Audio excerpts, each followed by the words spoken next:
This is Democracy Now!, democracynow.org, the War and Peace Report. I'm Amy Goodman with Juan Gonzalez. We turn now to Haiti, where almost 3 years since a 7.0 earthquake devastated the country, rebuilding has barely begun. Almost 400,000 people are still living in crowded camps.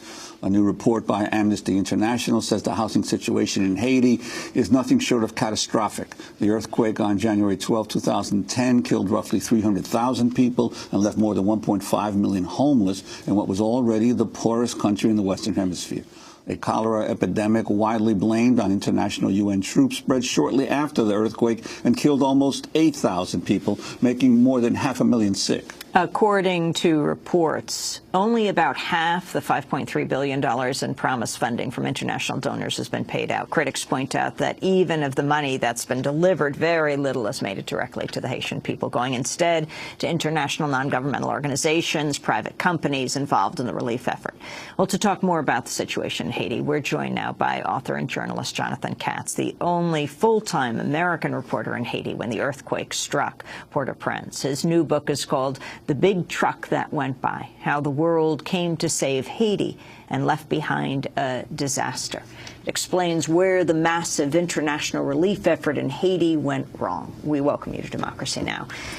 You were there that day of the earthquake. Describe the scene and then what happened, how we've come to this point 3 years later where Haiti continues to be such a catastrophe. It was extraordinary. I mean, I say this as a writer, having just tried to write a book about it. It's almost indescribable. I was in the Associated Press house in Pétionville, which, cracked and fell down around me, but fortunately didn't pancake on top of me.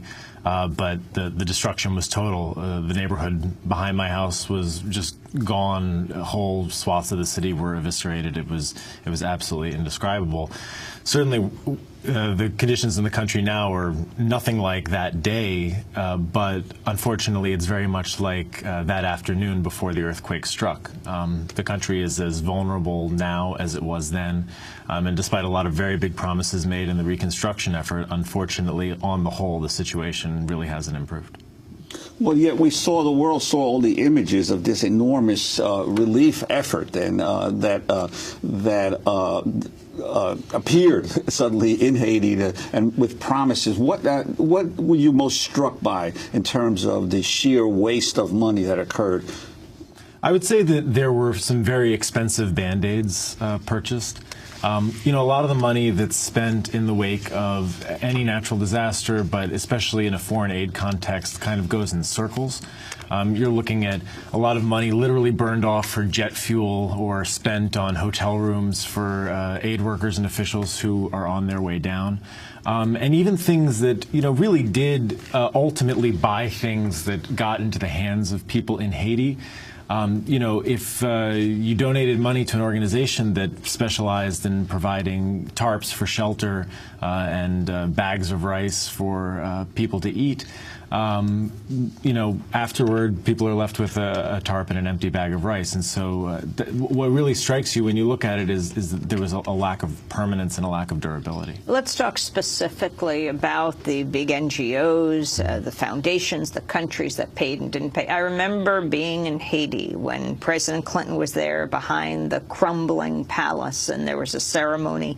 And he said, the only two things I care about are my daughter's wedding, Chelsea was about to get married, and Haiti, restoring Haiti. What happened? The Clinton Foundation was key here. I mean, he was the co-chair with the, Prime Minister of rebuilding Haiti. Yeah. Well, Clinton wore so many hats that it would take all our time to discuss all of his different individual roles.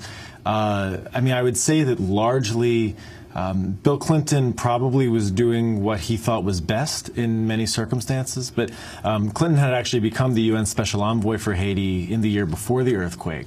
And Clinton's priorities are very particular. He came down with an aim, for instance, to revitalize the garment sector, which some people call sweatshops, low-wage assembly factories that are producing for export to the United States. And in some ways, those projects were successful in the sense that they accomplished the goal that they had set out to goal of opening these factories back up. The question is whether or not that actually is a long-term benefit for Haiti, and many people say it's not, and I think they actually make a quite persuasive argument. And what of the role of the Haitian government? Whether it's from a perspective of sovereignty, running its own country, or in terms of competence and being able to handle the situation. How did you assess the role of the Haitian government? Well, it's another really mixed bag. You're talking about two governments over the period of the last 3 years. At the time of the earthquake was the government of René Préval, and there was actually an election held just a couple months after the earthquake, of course, and that resulted in the election of Michel Sweet Mickey Martelly as president. And, the problem throughout has been the problem that, again, affects foreign aid all over the world, in which donor countries avoid local governments, they avoid local institutions, they fund through their own agencies, their own NGOs, their own militaries, and that weakens institutions. And as a result, the institutions were already weak coming into the earthquake, so they had a very, very hard time responding on their own. The president at that time, René Préval, was famously very absent from the public eye, even though he was apparently zipping around town on a motorcycle on his own. Since then, there's been an election. The election was a bit of a mess. There was a very heavy hand of the international community. President Martelly has an extremely different governing style than President Préval, but the institutions are no stronger than they were before, and that's really the problem. Jonathan Katz, you know well the story of cholera. Last month, the UN launched a $2.2 billion campaign to wipe out cholera over the next decade in Haiti, where the epidemic, widely blamed on UN troops, has killed thousands of people. This is UN humanitarian coordinator Nigel Fisher. The latest is, since October of 2010, we've had about 620,000 infections and about 7,700 deaths. Obviously, it's an incredible epidemic. It's a terrible tragedy for every Haitian family who's lost members. If there's a point of encouragement to be taken, it's that this year, in 2012, we have seen a real drop-off in the rate of infections and the rate of and the mortality rate. For example, this year, remember I said about 620,000 cases. Well, this year we've had 117,000 cases, which is effectively to say, up till the end of last year, we had the equivalent of 25,000 cases a week. This year, it's come down to about 2,500 cases a week, 10%. And also the number of deaths is about 12% of the total.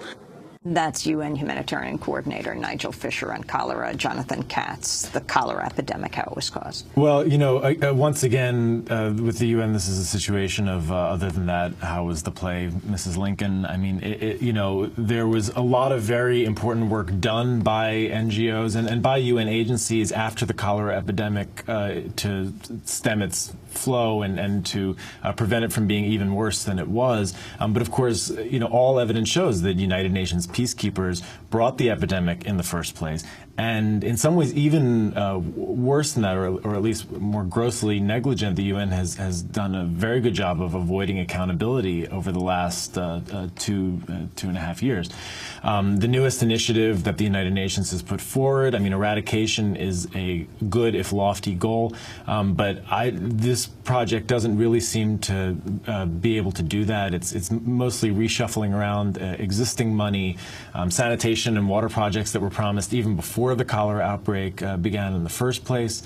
And the United Nations is itself putting in very little money, especially in light, again, of all of the evidence. And it is really a mountain of uncontradicted evidence that the United Nations is responsible for the worst cholera outbreak in recent history. And what about this whole issue of United Nations peacekeepers, this long-term occupation, in essence, of Haiti by the UN? What's been the relationship between the UN and the Haitian people? It changes, and it depends on who you talk to at what time. There have definitely been moments that I was living in Haiti that I talked to people, even in areas like Cité Soleil, where people have also suffered quite a bit from the presence of the United Nations troops in terms of collateral damage, children being killed in crossfires by UN bullets, who were still even praising them being there because they felt that they were driving down crime. But there's a lot of resentment to the presence of the peacekeepers.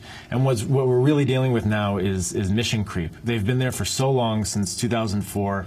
The mission now wouldn't seem to have anything to do with whatever the mission was originally, and it's really unclear to most Haitians why these foreign troops are on their soil. On this third anniversary of the earthquake, let's end with the words of Edwidge Dantucat, the Haitian author. They're portrayed as sort of passive receivers and not actors enough. They have the will, they have the ability. All they need now is this opportunity by those both inside Haiti and outside of Haiti who control the purse strings of this country, that they have to remember that these men and women here need to be able and want to and are willing to rebuild their country if they're given the opportunity to do so. That was Haitian author Edwidge Dantucat. We spoke to her 2 years ago on the first anniversary of the Haitian earthquake. And that does it for today's show. Go to democracynow.org for part 2 of our conversation with Jonathan Katz, his new book, The Big Truck That Went By, How the World Came to Save Haiti and Left Behind a Disaster. Thanks so much for watching this report from Democracy Now!, your daily independent global news hour. We don't accept advertising or corporate funding, but rather rely on donations from viewers like you. Please make your contribution by visiting democracynow.org. We need your support today to keep bringing you this hard-hitting, in-depth reporting.